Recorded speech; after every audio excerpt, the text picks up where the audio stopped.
우리 시간에 할렐루야 하면 아멘으로 인사할까요? 할렐루야. 우리 한 번 더 인사했으면 좋겠습니다. 할렐루야. 자, 우리 옆 사람 보고 한번 이렇게 인사할까요? 계속 말하다 보니 진짜 아름다워 보입니다. 인사하겠습니다.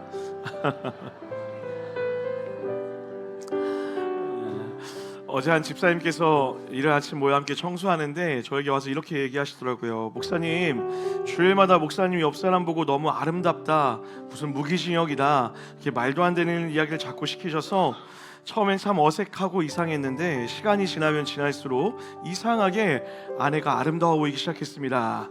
할렐루야. 얼마나 큰 기쁨입니까? 제가 그 이야기를 듣는데 얼마나 기쁨이 이렇게 올라오는지 모르겠습니다. 여러분, 우리는 우리의 고백대로 살게 됩니다. 옛말에 그런 말도 있죠. 말이 씨가 된다라는 이야기가 있습니다. 내가 믿음을 고백하면 믿음의 길이 열리고 내가 부정을 말하면 부정의 길이 열리게 되는 것입니다. 하나님 주신 이 귀한 입술로 불평과 원망 대신 사랑과 칭찬, 격려와 소망을 고백하는 여러분의 입술 되기를 축복합니다. 그런 의미로 여러분에게 믿음으로 다시 한번 선포하길 원합니다. 다가올 2026년 더 큰 은혜와 소망이 여러분의 삶에 넘쳐날 줄 믿습니다. 여러분의 가정이 은혜와 사랑 안에 가득 넘쳐게 될 줄 믿습니다. 여러분의 사업과 손으로 하는 모든 일이 더 잘 되게 될 줄 믿습니다. 할렐루야. 우리 옆 사람 보고 정말 따뜻한 마음으로, 진심으로 이루어지길 소망하는 마음으로 이렇게 인사했으면 좋겠습니다. 진짜 잘 될 것입니다. 인사하겠습니다. 아멘. 자, 오늘 여러분과 함께 외력과 내력의 싸움이라는 제목으로 느헤미야 8장의 말씀 함께 나눠보도록 하겠습니다. 여러분, 제가 드라마 보는 거 별로 좋아하지 않습니다. 누누이 말씀드리지만 제가 드라마를 보는 모든 목적과 이유는 여러분 때문에, 여러분을 이해하기 위해 보는 것이니까 오해하지 않으셨으면 좋겠어요. 제가 기억에 남는 인생 드라마가 하나 있는데요, 나의 아저씨라고 하는 드라마입니다. 거기 남자 주인공이 구조기술사라고 하는 아주 독특한 직업을 갖고 있었습니다.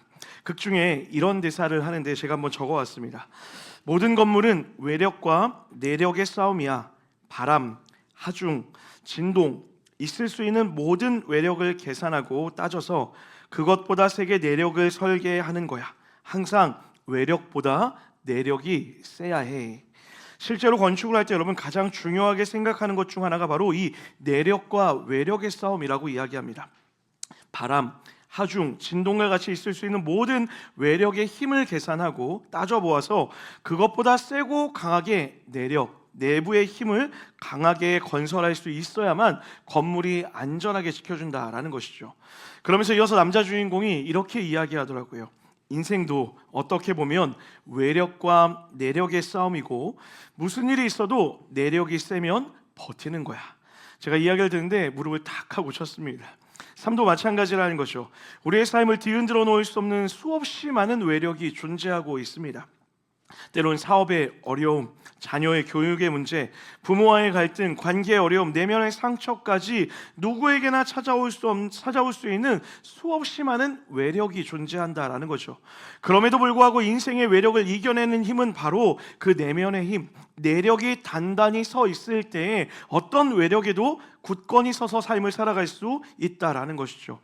겉으로 강해 보이는 사람도 마음의 내력이 약하면 금세 무너져 내리지만, 반대로 겉으로는 유약해 보이지만 내력이 강한 사람은 어떠한 상황에서도 평정심을 유지하며 살아갈 수 있게 됩니다. 그런 의미로 사랑하는 여러분, 설교를 시작하며 여러분에게 한번 질문 드려보길 원합니다. 여러분이 생각하는 여러분의 인생의 내력, 여러분의 인생의 내력은 무엇이십니까? 무엇이 빗발치는 외부의 자극과 힘으로부터 여러분의 삶을 지탱해주고 안전하게 만들어줄 것이다 라고 믿으며 살아가고 있냐라는 거죠. 직장, 연봉, 건강, 승진 가능성, 재정의 상태, 주식, 배우자나 연인, 여러분의 재능과 외모, 이런 것들이 여러분의 인생을 안전하게 만들어주는 내력이라고 생각하십니까? 사랑하는 여러분, 죄송합니다. 위에서 열거한 어떤 것도 여러분의 인생을 지켜줄 수 있는, 어떤 외력으로부터 여러분의 인생을 지켜줄 수 있는 내력이 되어줄 수 없습니다. 이것들은 언젠가 다 사라지거나 변하는 것들이기에 인생의 외력을 견디기에는 명확한 한계가 있다라는 거죠. 그렇다면 사랑하는 여러분, 우리의 삶을 견고하게 만들고 무너지지 않고 버티게 하는 진정한 인생의 내력은 무엇으로부터 오는 것일까요? 오늘 이야기를 여러분과 함께 나눠보기를 원합니다. 오늘 본문 속에 이스라엘 백성들도 이제 어떠한 외부의 외력에도 흔들리지 않은 진짜 내력을 찾는 싸움을 시작하고 있습니다.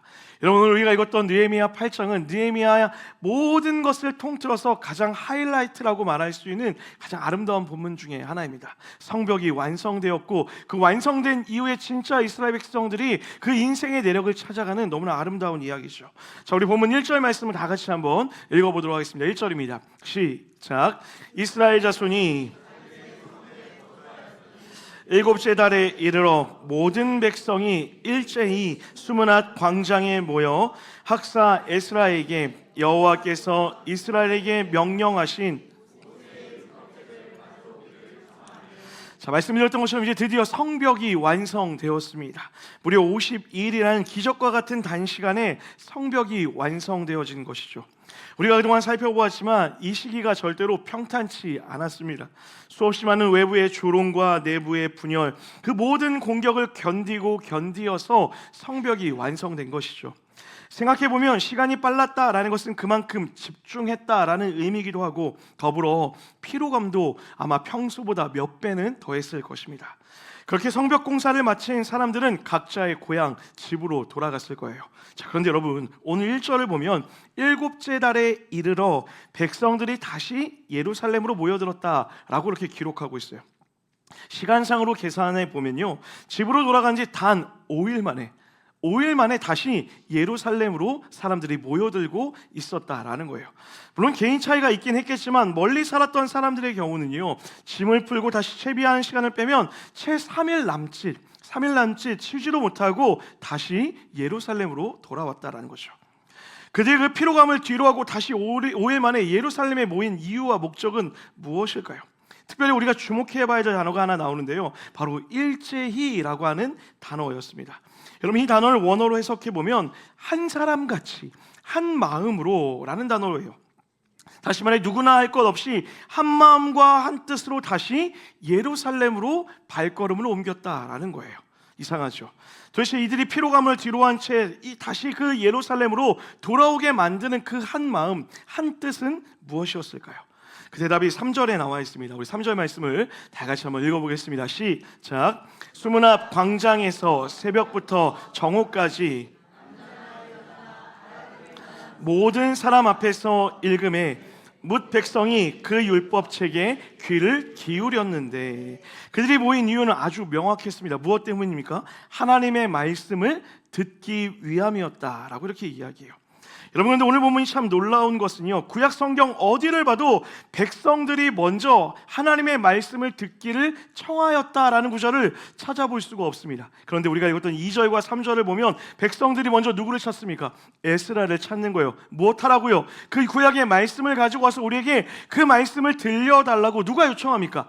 백성들이 먼저 요청하고 있다라는 거예요. 다시 말해 지금 이들이 그 피로감을 다 뒤로한 채 다시 예루살렘으로 모였던 이유가 무엇이냐면 말씀을 향한 사모함, 하나님의 말씀을 듣기 위한 그 사모함이 그들 가운데 넘쳐났다라는 거예요. 이유가 무엇일까요? 이들은 알았기 때문입니다.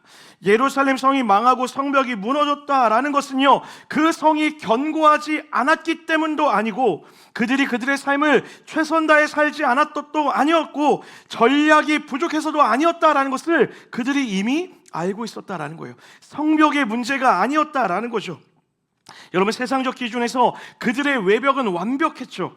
강력한 군사력, 정치력, 거기에 단단한 예루살렘 성벽 또한 갖추고 있었습니다. 그럼에도 그들이 바벨론에게 무너졌던 이유가 무엇입니까? 그들에게 무너졌던 것은 눈에 보이는 어떤 성벽의 문제가 아니라 바로 내력, 그 내력이 무너졌다라는 거예요.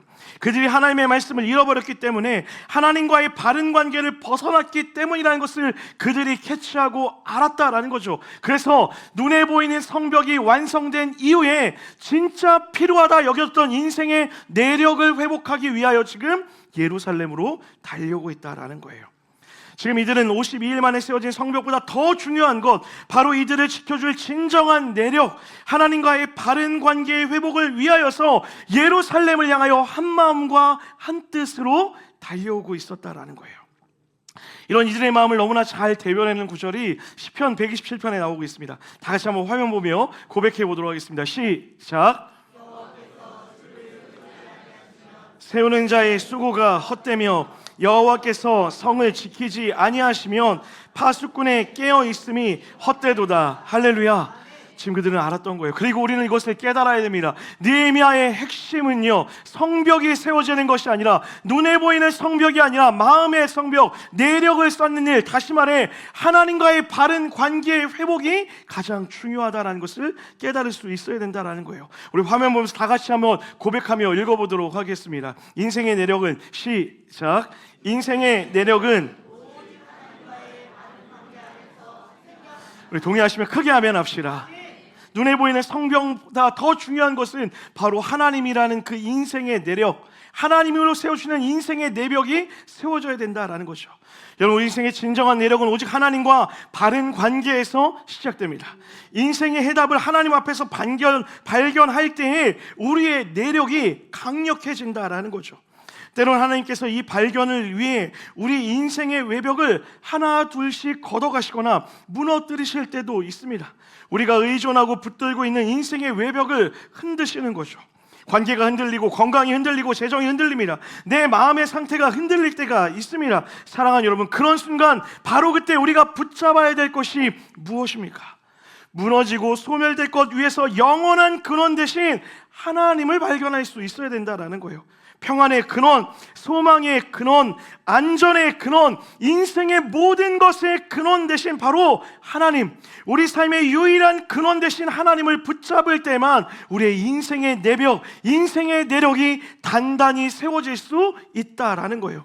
결국 내 영혼이 하나님과 바른 관계를 맺을 때에만 인생의 어떤 외력이 찾아와도 흔들리지 않은 단단함으로 우리의 삶을 살아갈 수 있게 되는 거죠.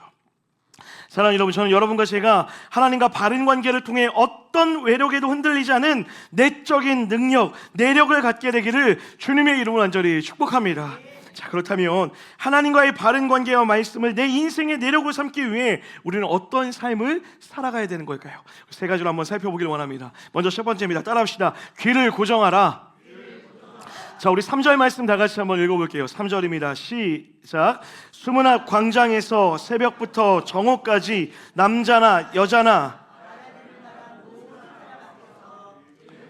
뭇 백성이 그 율법책에 귀를 기울였는데, 자, 여러분 보십시오. 수문학 광장이라는 곳에 남녀노소 모든 사람들이 모여들고 있습니다.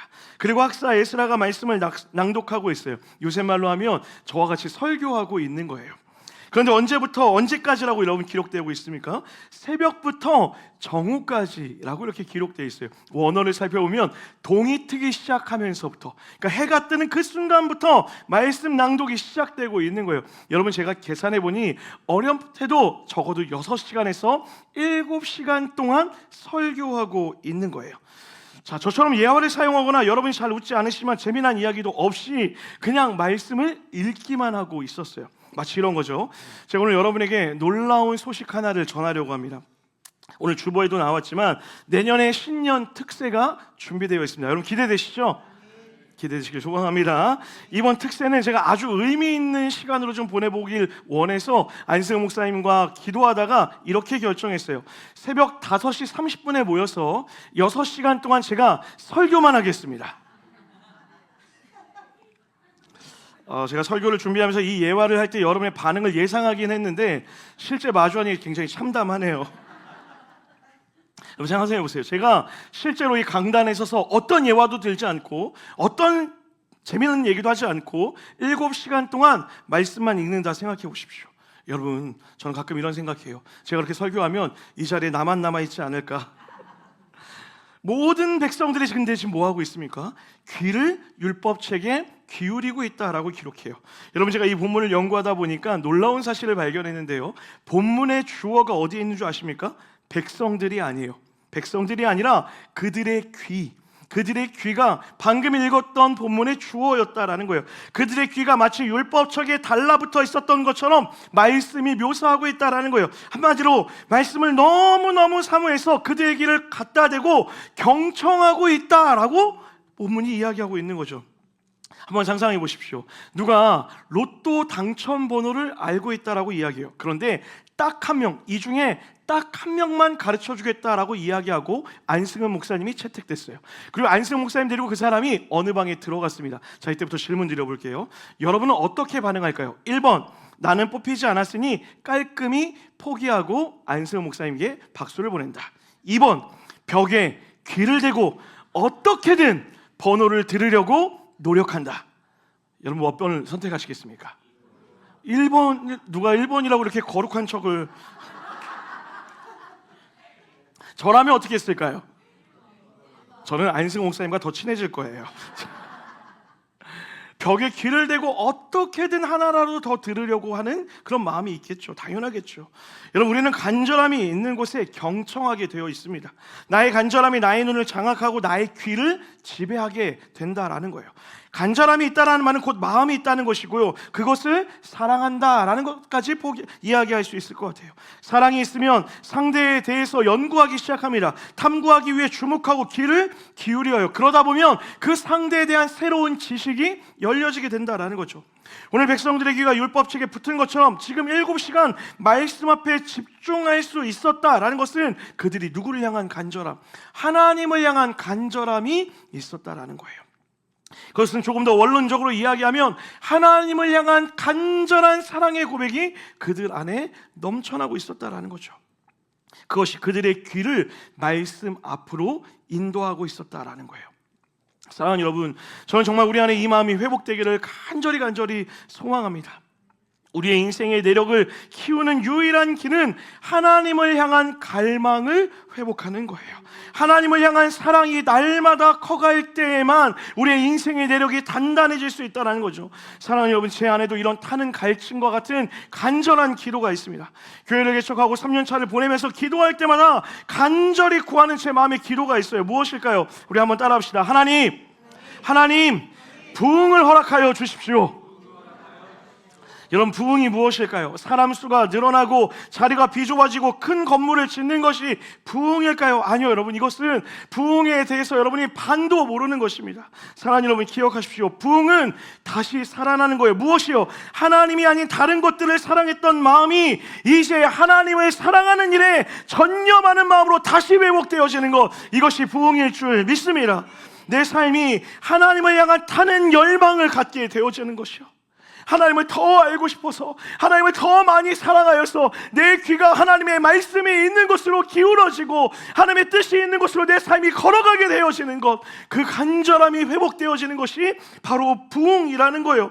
그래서 하나님의 말씀 앞으로 나아가고 예배의 자리로 달려가고, 이것이 진짜 우리에게 원하시는 하나님의 영적인 부흥이라는 거예요.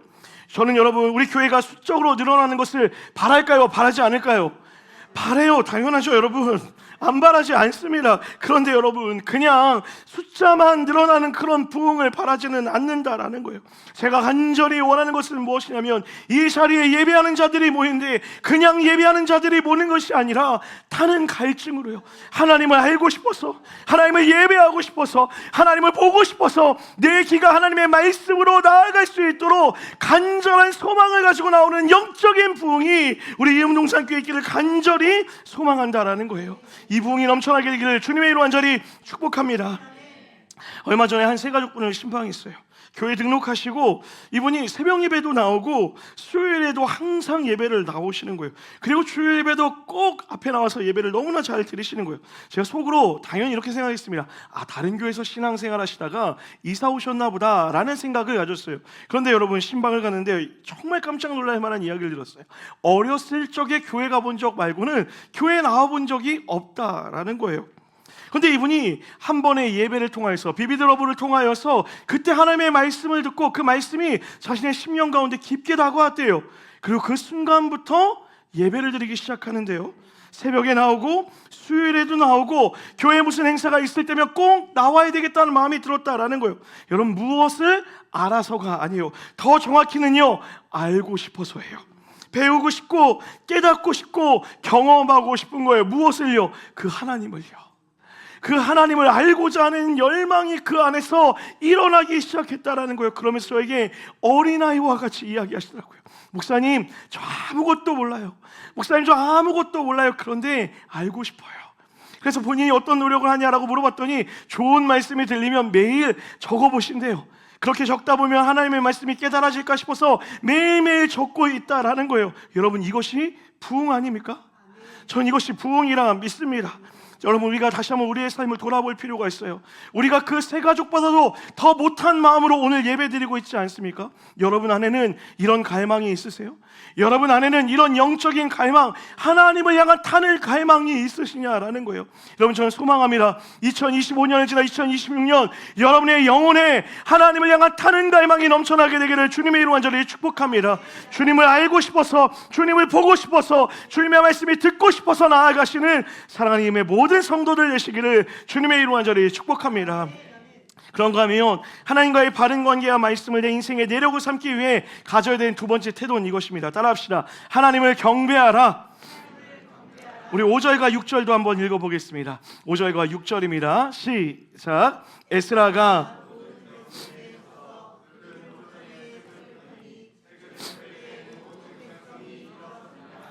에스라가 위대하신 하나님 여호와를 송축하며 모든 백성이 손을 들고 아멘 아멘 하고 응답하고 몸을 굽혀 얼굴을 땅에 대고 여호와께 경배하니라. 여러분, 상상해 보세요. 얼마나 아름다운 장면입니까? 그 수문학광장에 사람들이 다 모여 있는데 말씀이 들려지자 사람들이 외치기 시작하는 거예요. 자, 여러분 보세요. 일어섰다라고 이야기해요. 여러분, 유대인들은 절대로 일어나지 않습니다. 앉아서 예배해요. 지금 이들이 일어났다라는 것은 엄청난 충격과 감동을 고백하고 있다라는 거예요. 이어서 에스라가 여호와 하나님을 송축했다, 찬양했다라고 고백하죠. 그러자 백성들이 어떡합니까? 손을 들고 아멘 아멘 하고 외치기 시작했다라는 거예요. 여러분, 아멘의 뜻이 무엇입니까? 따라합시다. 주님 뜻이 다 맞습니다. 동의합니다. 동의하시면 아멘 합시다. 이런 고백인 거예요. 하나님의 말씀이 내 안에 들려지는데 뭐라고 고백하는 거예요? 하나님, 그게 맞아요.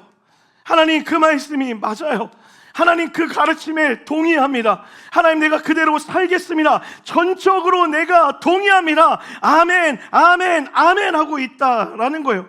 여러분, 손을 드는 게 어떤 의미입니까? 여러분, 우리 예배할 때 손 들고 찬양하잖아요. 그동안 어떤 의미로 손 들고 찬양하셨어요? 담임 목사가 시키니까 상기 집사님이 안 들면 째려보실까 봐 그러셨습니까? 손을 든다라는 의미는요, 하나님 앞에서 항복한다라는 거예요. 나의 손에 모든 일을 내려놓고 나의 손에 모든 수고가 오직 주를 높이는 일이 되기를 원합니다. 우리가 그런 마음으로 주님, 나는 아무것도 아닙니다, 주님께 전적으로 항복합니다 라고 고백하는 것이 두 손을 높이 드는 행위라는 것이죠. 여러분, 이어서 에스라가 하나님을 송축하자 어떤 사람들은 몸을 엎드려 하나님께 경배하였다라고 이렇게 고백해요. 우리가 예배할 때, 말할 때 찬양 드려지는 고백이 무엇입니까? 경배와 찬양이라는 단어 많이 쓰잖아요. 경배와 찬양의 차이가 뭘까요? 같은 말 같은데 뭔가 좀 애매하죠. 여러분, 찬양이라는 것은 하나님께서 행하신 일들을 높여드리는 것이 찬양이에요. 다시 한번요. 찬양은 하나님이 행하신 일들을 높여드리는 행위가 찬양이라는 거예요.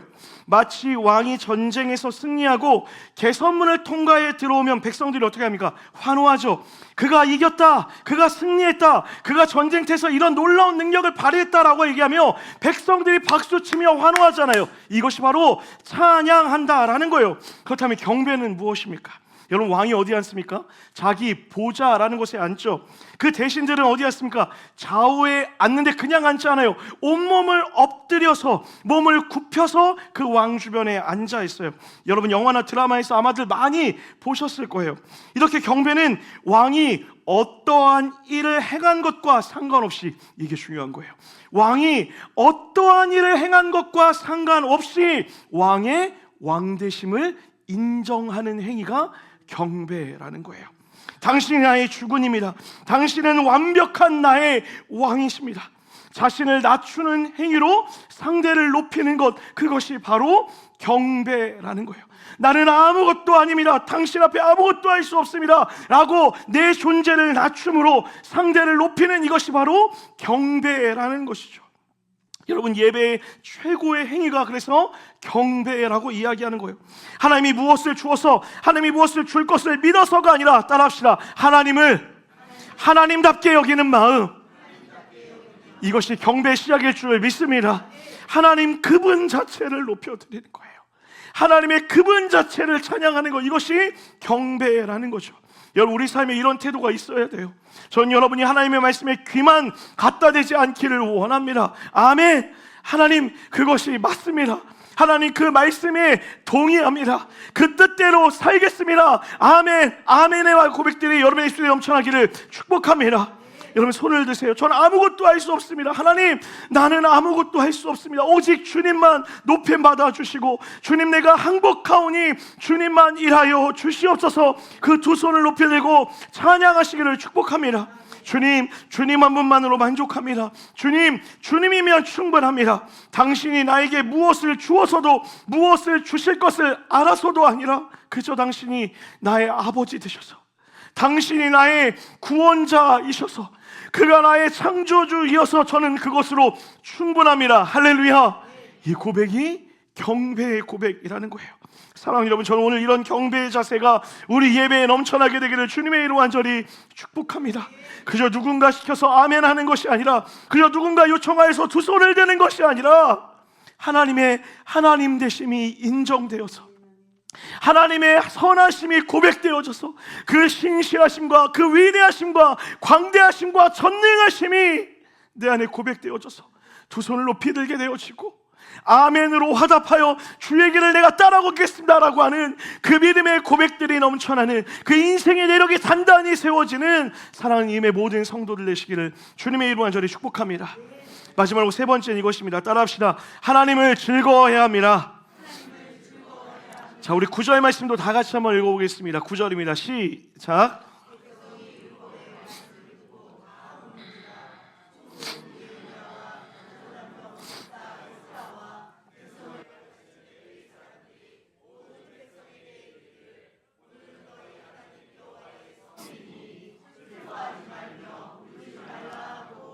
그 말씀이 전해지자 중간에 레위인들이 등장하고 있어요. 이 레위인들이 무엇이냐면, 여러분, 수없이 많은 사람들이 그 자리에 몰렸잖아요. 그러니 앞에서 에스라가 하는 이야기가 들리기도 하겠지만 잘 안 들렸을 거예요. 중간중간에 썬 그 레위인들이 했던 역할이 뭘까요? 그 말씀을 듣고 해석해 주는 거예요. 그 말씀은 이런 의미야 라고 그 중간중간에 사람들이 이어서 사람들에게 이 말씀을 해석하는 거죠. 그때 그 이야기를 들었던 사람들의 반응이 무엇입니까? 말씀을 듣자 울기 시작하는 거예요. 하나님 앞에 통곡하는 거예요. 모든 것을 쏟아내 울고 있다라는 거예요. 이유가 무엇일까요? 아마도 이스라엘 백성도 하나님의 사랑을 듣고 나니 지난날의 자신의 과오와 실수 앞에 통곡하며 회개했을 거예요. 내 삶이 무너졌던 이유, 이스라엘 성벽이 무너졌던 이유, 외세 침략을 받아서 우리가 잃어왔던 그 땅을 다시 찾았던 그 모든 순간들이 떠올라서 회개의 눈물을 쏟아내고 있었을 거라는 거예요. 말씀은 이렇습니다.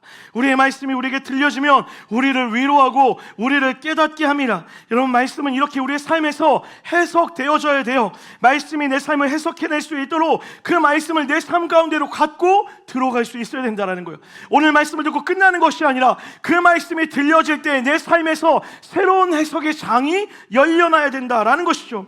말씀의 힘은 우리의 삶에 깊게 개입하여 우리의 삶을 변화시키는 능력이 있습니다. 이것을 믿으십니까? 그런데 아주 신기한 장면이 펼쳐지죠. 이 장면을 바라보던 에스라와 레위인들이 희한한 명령을 하고 있어요. 10절이에요. 다 같이 한번 봅시다. 눈물 흘리는 그들을 향해 이렇게 이야기하는 거예요. 읽겠습니다. 시작. 너희는 가서 살진 것을 먹고 단 것을 마시되 준비하지 못한 자에게는 나누어 주라. 이날은 우리 주의 성일이니 근심하지 말라. 여호와로 인하여 기뻐하는 것이 너희의 힘이니라. 뭐라고 이야기하는 거예요? 통곡하고 울고 있는 그들을 향해서 울지 말라라고 이렇게 이야기하는 거예요. 여러분, 오해하지 말고 들으세요. 제가 이런 생각을 해봤어요. 제가 여러분 앞에 설교를 막 하는데 한 5분 정도 지났을 때, 10분 정도 지났을 때 말씀을 듣고 여러분이 막 통곡하며 막 회개하기 시작하는 거예요. 그럼 여러분, 제 마음이 어떨까요? 울어라, 더 우세요, 이런 마음이 제 안에 있지 않을까요? 아닌가요? 제가 너무 이렇게 거룩하게 봐주셔서 감사합니다.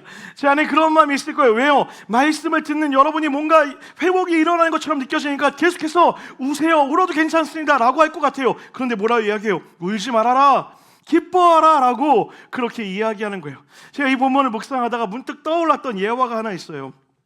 여러분, 예를 들면 이런 겁니다. 병원에 신경을 크게 다쳐서 응급실에 실려온 환자가 있다라고 한번 생각해 보세요.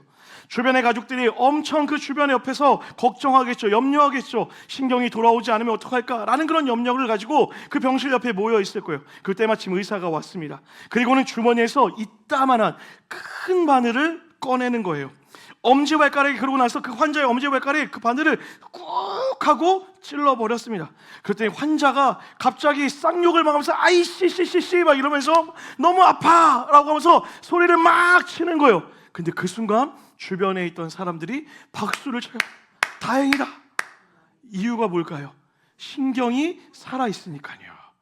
그 아픔보다 더 중요한 게 뭐예요? 살아있다라는 거예요. 지금 이 말씀의 의미가 무엇인 줄 아시겠어요? 괜찮아, 지금 너희들 죽지 않았어. 너희들 끝나지 않았어. 말씀 앞에 섰더니 우리의 죄가 보였어요. 우리의 연약함이 보였어요. 내가 하나님께 나아갈 수 없는 것처럼 보였어요. 그런데 하나님 뭐라 이야기하는 거예요? 아니야, 너는 회복됐어. 너는 완전해졌어. 그러니 두려워하지 마. 그러니 우리는 슬퍼하는 사람들이 아니라 기뻐하며 살아가야 돼. 그것이 우리의 소망이야 라고 이야기하는 거예요. 사랑하는 여러분, 하나님은 우리를 채찍질하고 혼내고 회개하는 것에서 그 말씀의 목적을 두고 있지 않습니다. 사랑하는 여러분, 말씀은 절대로 절망으로 끝나지 않는다라는 거예요. 말씀은 우리로 하여금 슬픔으로 끝나지 않는다라는 거예요. 반드시 절망의 자리를 소망의 자리로 옮겨놓을 거예요. 반드시 슬픔의 자리를 기쁨의 자리로 옮겨놓게 될 줄 믿습니다. 하나님의 말씀을 통해 우리의 절망의 자리에서 소망의 자리로 옮겨지고 깨어짐의 자리에서 회복의 자리로 옮겨지는 것을 경험하게 되는 것, 이것이 바로 하나님의 말씀의 능력, 부흥의 능력이라는 거예요. 그래서 여러분, 그리스도인이 갖고 있는 본질적인 마음의 태도가 있어야 돼요. 무엇일까요? 기쁨과 소망입니다. 여러분, 그리스도인은 기뻐하는 것이 힘일 줄 믿습니다. 기뻐할 만한 상황이 있어서가 아니라 주님이 기쁨의 근원이시기 때문에, 내 안에 주님이 계시기 때문에, 그분이 나를 다시 살릴 것을 믿기 때문에 기뻐할 수 있는 거예요. 기쁨을 선택하십시오. 소망을 고백하십시오. 기쁨과 소망을 고백하며 걸어가는 것, 이것이 바로 느헤미야가 오늘 이스라엘 백성들에게 선언하고 선포하는 메시지라는 거예요.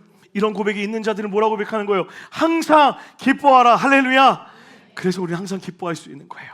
누가 이렇게 물어요. 목사님, 기뻐할 일도 없는데 어떻게 항상 기뻐요? 여러분, 기뻐할 일이 있어 기뻐하는 것이 아니라 주님 때문에 기뻐하는 것입니다. 내 안에 주님이 계시기에, 그 주의 말씀이 살아있기에, 주의 능력이 나를 반드시 소망 가운데로, 회복 가운데로, 능력 가운데로 인도하심을 믿기에, 주님, 오늘 나는 기뻐하기로 결단합니다. 이 고백이 오늘 여러분의 삶에 있게 되기를 주님의 이름으로 간절히 축복합니다. 말씀 마무리하려고 합니다.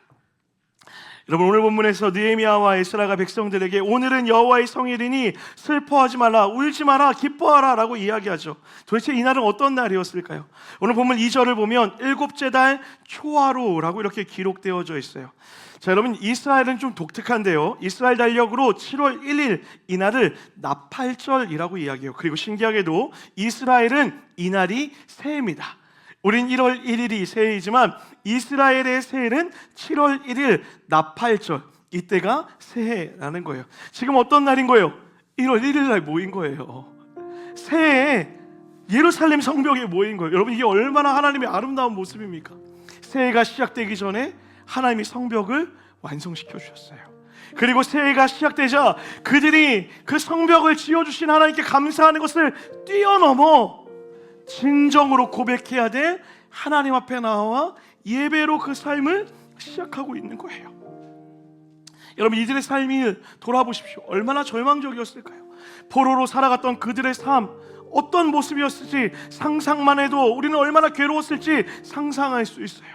근데 이 절망의 끝이 보여요. 그런데 말씀 앞에 서니 나의 연약함이 보이는 거예요. 하나님 앞에서 나의 부끄러움이 보이는 거예요. 또 하나, 두렵지 않았을까요? 다시 무너지면 어떡하지? 다시 이스라엘 성벽이 무너져서 누군가의 침략을 받아 우리는 끊어지면 어떡하지라고 하는 두려움이 있었을 거라는 거예요. 그런데 그 새해 첫날 그들이 주님 앞에 예배하자 주님이 뭐라 이야기하는 거예요? 두려워하지 마, 염려하지 마, 기뻐하라, 기뻐하라, 기뻐하라. 너의 삶에 새로운 삶이 시작되었다. 그래서 여러분, 이스라엘은 나팔절이 되면요 나팔을 실제로 붑니다. 제가 오늘 나팔을 가져오려고 했어요.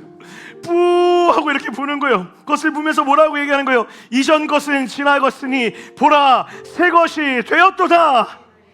이것이 오늘 예배를 통해 고백되어지는 하나님이 우리를 향한 고백일 줄 믿습니다. 사랑하는 여러분, 이전 것은 다 지나갔습니다.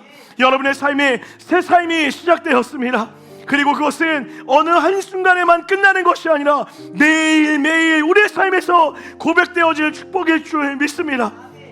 매일 우리의 삶이 과거에 발목 잡혀 살아가는 삶이 아니라 주님이 말씀하시는 거예요. 다시 말씀 앞으로 나아가면 괜찮아, 이전 것은 다 지나갔어. 내일부터 너희의 새로운 삶이 시작될 거야. 그러니 오늘 기뻐하자, 소망으로 걸어가자. 그렇게 매일매일을 예수님이 우리를 살리신 것을 기억하며 그 소망 가운데 나아갈 때에 우리는 마땅히 주님을 기뻐하는 마음으로 두 손을 높이 들고 찬양하며 예배하며 우리의 삶을 살아가게 되는 거예요. 소망합니다. 사랑하는 예배 모든 성도님들, 눈앞에 보이는 성벽에 집중하지 마시고 인생의 내력, 하나님과의 바른 관계를 회복하기 위해 간절히 타는 갈망으로 하나님을 사랑하시며 예배하시는 여러분 삶이 되시기를 주님의 이름으로 간절히 축복합니다. 우리 시간에 그 마음으로 같이 한번 찬양해 볼까요? 온 마음을 다해서 하나님께 찬양합시다. 하나님, 내가 주님을 사랑합니다. 주님의 신실하심을 노래합니다. 그 하나님을 인하여 기뻐하겠습니다. 우리 그 마음 담아 전심으로 찬양하며 나아갑니다. 사랑해요, 사랑해요. 신실하신 나의 하나님, 신실하신 나의 주님, 나의 삶 주님 안에 있네. 눈을 뜨는 그 아침에도요, 눈을 뜨는 아침부터 우리의 모든 삶에 하나님이 함께 하십니다. 잠들기까지 오선하신 주를 노래하리. 우리 한 번 더 고백합시다. 사랑해요, 사랑해요. 나를 인도하신 주님, 나를 인도하신 주님, 고난 중에도 우리와 함께 하셨습니다. 고난 중에도 나와 함께 하셨네. 여러분 자신을 믿으십니까? 내 아버지 되시며 우리 친구 되신 내 주님, 친구 되신 주. 아멘. 나의 삶 주님 안에 있네. 고백합시다. 신실하신 나의 주님, 신실하신 나의 주님, 주님 그렇습니다. 나의 삶을 인도하셨네. 나의 모든 호흡 땅에 오선하신 주를 노래하리. 신실하신 나의 주님, 신실하신 나의 주님, 나의 삶을 인도하셨네. 나의 모든 내가 주님을 찬양합니다. 주님을 향하여 온 마음을 다하여 나아갑니다. 주를 노래. 그 신실하신 하나님을 고백합시다. 신실하신 나의 주님, 신실하신 나의 주님, 아멘. 나의 삶을 인도하셨네. 나의 모든 호흡 다해 오선하신 주를 노래하리. 주님의 선하심이, 주님의 선하심이 나를 인도하시네. 주님의 선하심이, 주님의 선하심 날 지켜주시네. 한 번 더요. 주님의 선하심이 주님의 선하심 날 인도하시네. 주님의 선하심이 주님의 선하심 날 지켜주시네. 주께 엎드려 주께 엎드려 나의 모든 삶 주님께 드리네. 주님의 선하심 사랑하는 여러분, 하나님은 선하십니다. 주님의 선하심이 주님의 선하심 날 인도하시네. 아멘. 주님의 선하심이 주님의 선하심 날 지켜주. 한 번 더요. 주님의 선하심이 주님의 선하심 날 인도하시네. 주님의 선하심이 주님의 선하심 주께 엎드려 주시네. 주께 엎드려 나의 모든 삶 주님께 드리네. 주님의 사랑하는 우리 시간에 우리 모두 두 손을 높이 들고요. 신실하신 나의 주님, 신실하신 나의 주님, 나의 삶을 인도하 주님께 모두 맡겨드립니다.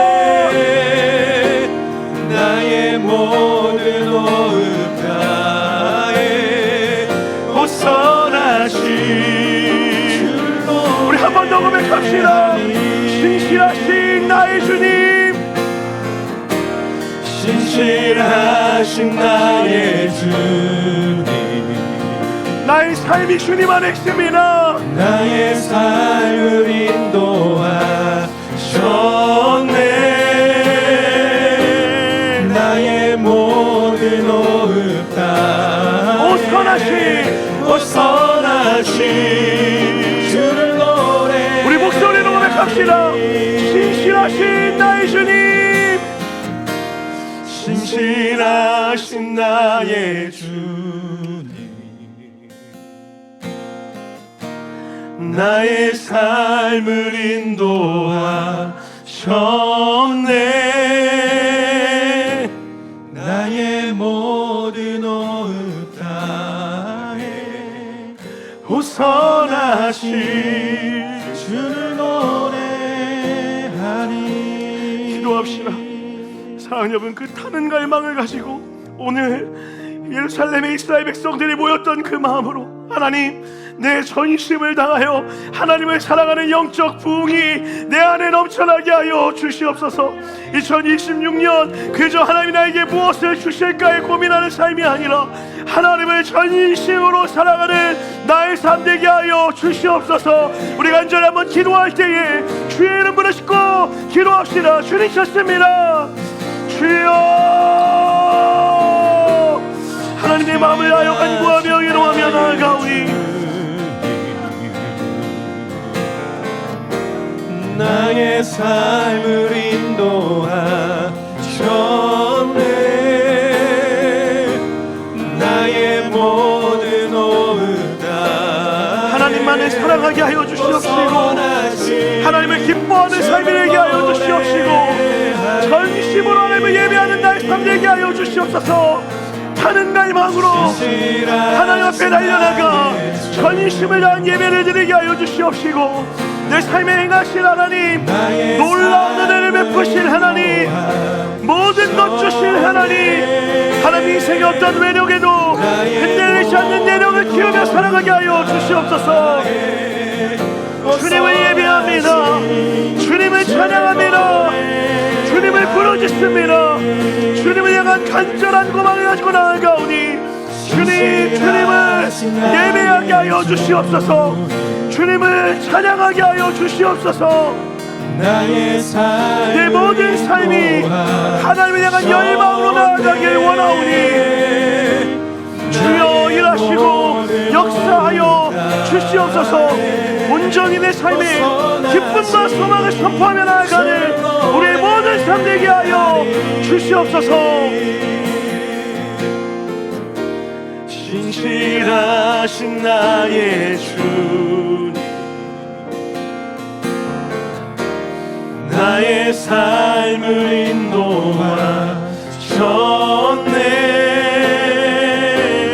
나의 모든 오늘 따에 벗어나지 주를 노래하리. 사랑이 많으신 하나님, 간절히 소망합니다. 하나님, 영적인 부흥을 허락하여 주시옵소서. 우리 이음동산 교회 하나님이 기뻐하시는 부흥의 불길이 넘쳐나게 하여 주시옵소서.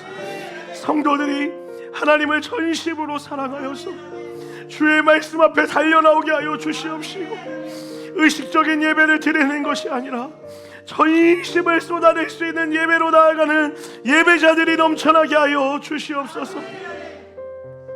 하나님께 달려나가 두 손을 높이 들고 하나님이 향하신 하나님 되심을 인정하며 경배하는 예배가 넘쳐나기를 소망하오니, 주여 우리 음동산 교회의 영적인 부흥을 허락하여 주시옵소서. 그렇게 예배하는 자들의 삶에 주님이 놀라운 축복을 허락하심을 믿사오니, 두려움과 염려와 걱정으로 하루를 시작하는 것이 아니라 소망과 기쁨으로 걸어가는 그리스도인의 삶, 하나님의 자녀됨의 삶을 살아가게 하여 주시옵소서. 그렇게 어떠한 인생의 외력에도 흔들리지 않은 인생의 내력, 하나님과의 바른 관계가 세워지기를 소망하오니, 주여 우리 가운데 성령의 능력으로 충만케 하여 주시옵소서. 그렇게 함께 하실 주님을 찬양하고 소망하오며, 이 모든 말씀 우리의 삶을 이끄시며 역사하시는 거룩하신 예수님의 이름으로 간절히 기도드렸습니다. 아멘. 우리 하나님께 큰 감사와 영광의 박수로 나아가겠습니다. 아멘. 하나님이 일하실 줄 믿습니다. 아멘.